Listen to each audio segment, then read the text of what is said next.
Hi everyone and welcome. I am sitting slightly off center because we need to have some room for grabs here because it is time for my stats and goals check-in. I like to do these types of check-ins every couple of months, so basically after the end of each quarter, because I like to see how well I'm doing, but also which goals I still want to continue with. This is something that I like to think about every couple of months. For now, for example, I am going to talk about one goal that I'm no longer going to pursue because thinking about that goal and completing that goal does not make me happy, and that's not the goal of reading. So that's one that I am letting go, but more about that in a minute, because first I am going to go over some general stats. And the first one is how many books I've read in the first 3 months of the year. So I read a total of 18 books, and if you know that my goal for the entirety of the year is reading 72 books, I'm right on track, because that's an average of 6 books per month, 18 in 3 months, right on track. And if you look at the current time when I'm filming, which is a little bit deeper into April, I'm actually ahead of track. So really happy with that. Now, when we look at those 18 books, one was a reread. That was The Bear and the Nightingale by Catherine Arden. It was a 5-star read the first time. It was a 5-star read upon reread. And then one, unfortunately, was a DNF, and that was The Amber Crown by J.C. Bedford. That was definitely unfortunate because it was a new release. I pre-ordered it. I was quite excited for it. And then it just didn't really do what I was expecting from it. So very unfortunate, but only one DNF in the first quarter of the year. That's something that I'm quite happy with, because on average, I definitely DNF more than 4 books in an entire year. So 1 in a quarter means that most of the reads that I've read were very good. Now, of those 18 books, 14 were adult fantasy, no surprises there. 1 was a YA fantasy, that was Wildwood Dancing by Juliette Marillier, which you can see right here. And it was the first YA that I've picked up in a very long time, and I really enjoyed it. 1 was a contemporary romance, that was Lingus by Mariana Zapata, and 2 were classics. So in terms of genres, I'm very happy, because usually everything that I read is fantasy, and if it's not fantasy, it's science fiction, which is very similar to fantasy. I would say that it's probably just the different side of the same coin, so it doesn't really count, I don't know, but at the very least, contemporary romance and classics are much further away from my comfort zone, so I'm happy about that. When we then look at the format that I used to read those books, I was actually a little bit surprised, because 60% of the books I read physically, 30% I listened to an audiobook, and 10% I either listened to a part and read a part, or did both at the same time, so immersive reading.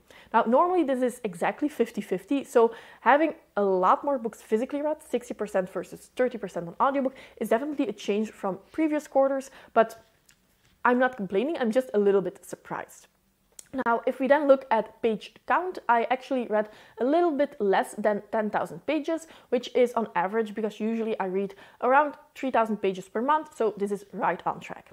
The longest book that I read was Cashil's Dart by Jacqueline Carey. This is a little bit over 1,000 pages. And then the shortest book was The Empress of Salt and Fortune by Niveau, which was over 100 pages, I think maybe around 120 pages. Now, both of those were favorites of mine. Cashil's Dart is an all-time favorite, and The Empress of Salt and Fortune I need to think about a little bit longer, because it's a novella and I don't know if those can have a long-lasting impression on me, but it's definitely a favorite and it has potential to become an all-time favorite. So it goes to show that page length is definitely not a good predictor for me to see how well I will enjoy a book, the longest and the shortest book, and I really enjoyed both of those. Now, when we then go over to authors. So I read a total of 18 books, and I read 16 different authors. So I didn't really continue or read a lot of series month after month of the same author, and I definitely read from a lot of different authors. Now, of those 16 different authors, 10 were women and 6 are men. And that's something that I often see. This is something that happens each quarter. I read from more female authors than from male authors, and I always find it very funny, because I do read a lot of epic fantasy, a lot of traditional fantasy. I do read some fantasy romance, but it's definitely not the main genre that I gravitate towards. I read quite a bit of grimdark, and still, the majority of authors that I pick up are women. So that's something that I'm happy about, but I don't even need to try. It just happens anyway. Now, of those 16 authors, a lot of those were new to me. I started Malazan, Book of the Fallen, so that was, of course, Stephen Erickson, a new to me author. Jacqueline Carey was a new to me author. All of the new releases were new to me authors, because some of those were debut authors. I am thinking about The Daughter of the Moon Goddess, for example, which is written by Su Lin Tan. new to me author that I greatly enjoy, and if she puts something out besides this duology, I will definitely continue reading her works. So in terms of new to me authors, there were a lot of successes, and I'm quite happy about that. When we then go into goals territory, one of the major goals that I had was actually finishing some series that I've started last year. And in the first quarter, I didn't do that well because I finished a whopping number of 0 series, so that's not that good. However, a lot of the series that I'm in the middle of are pretty long, and I did make progress in the first quarter, so that does mean that I think in the second and third quarter I will be finishing quite a bit of series, and I'm happy about that. But it does take a bit of progress before we get to that point. Unfortunately, I'm happy about all the books that I read, but in terms of goals, I did start 8 series in the first quarter of the year, so that's a lot. However, it's not as bad as it seems, because most of those series are either where only the first one is out, and I've read that first book, so I'm immediately on track. I'm immediately just waiting for the sequel.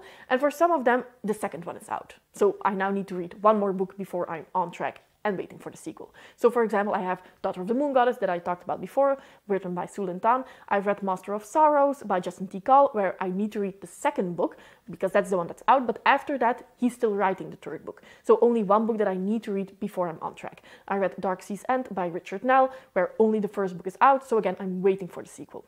But then I also started some very big series such as Malazan. I have read 2 books of Malazan in the first quarter of the year. No, only one, but I have finished the second one by now. So I'm definitely wanting to continue that series and reading the next book in a considerable amount of time. So not waiting a year before I pick up the next book. So I'm doing quite well, but that's a very long series, so it will take me 2 years before I finish it. Another pretty long series that I started is, of course, the Kushiel's Legacy series by Jacqueline Carey, which is 9 books long, and I think that she is coming out with a 10th book later this year or next year. So that's again one that I will be in for a very long time. But I also did make quite a bit of progress. The Song of the Shattered Sand series, for example, is very high priority for me to finish this year, and I did read one of the installments of the series in the first quarter. Another one that I'm making very good progress in is the First Law universe. I'm reading 1 book per month, so that's definitely a series that I will be finishing this year. So even though I didn't really finish a lot of series in the first quarter, it's definitely my top priority still, and I have made a lot of progress. Now, of those 18 books, 13 were parts of series, so that does mean that I only read 5 standalones. And of those 5 standalones, like I said, 1 was that contemporary romance, Lingus by Mariana Zapata, and 2 were classics. The first one was The Picture of Dorian Gray, and the second one was Pride and Prejudice. Now, reading classics was also one of my goals for 2022. I wanted to read 5 at the very least. Already reading 2 in the first quarter does mean that I'm ahead of schedule, but I always wanted to actually read more than 5. 5 was like the minimal number that I wanted to reach. And I do have a couple on the schedule for the upcoming months. I don't think I will be reading these in the second quarter of the year, probably in the third quarter of the year. But at the very least, I want to read Anna Karenina, which is a Russian classic. I'm a little bit intimidated by it, but at the same time, I do think that I will really enjoy it.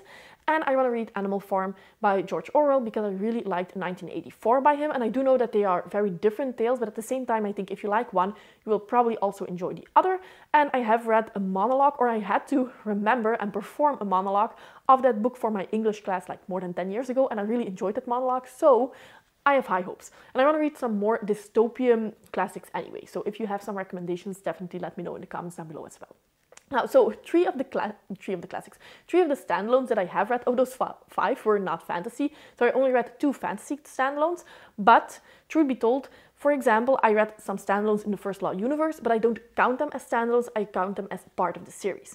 Same for the standalones by H.M. Long in the Hall of Smoke series. Those are officially standalones, but they are in one series, so I count them as part of series. So I actually read more standalones than those 5, but those are like actual standalones that are not tied into other books or other worlds. So that's how I count them, however. And I'm quite happy with that because at the very least, I don't have that many standalones on my TBR. I think at this point, maybe 15 at the most. So I do think that if I continue on this track, I will have finished all my physical TBR standalones that I currently have by the end of the year. So I'm doing quite well in that regard. By the way, if you want to know more about those series and which exact series I'm currently in the middle of, I have actually made 2 videos about that. The first one is series that I've read everything that's currently published and I'm waiting on a sequel. And the second video is about series that I could potentially continue with because the next installment that I need to read has been published. And I will link those 2 videos if you haven't seen them before in the description box down below. Now, as I said in the beginning of the video, there's definitely one goal that I will not continue with, and I've actually not even started that goal, and that is read nonfiction. I read a lot of nonfiction at work. I'm a PhD student. I read countless articles every day. And when I get home and I start reading, I want it to be a relaxing experience. I don't want that to be something that's teaching me a lesson, if that makes sense. And with nonfiction, especially because these are real life events, this is something that you need to take the time for. And even though I still think that it's very important to consume nonfiction, I've come to the realization that I don't want to read about it. I'd much rather watch a documentary, either an official one on TV or one that I can find on YouTube, even read on Wikipedia like small segments, but not read entire books about it. And if it's not bringing me joy and if I know that I'm not going to work towards it, it's much better to just scrap that goal and continue with other goals. Another goal that I wanted to work towards was to read graphic novels / manga. At this point in the year, I have not touched a graphic novel or a manga, but I still plan to do that for the rest of the year.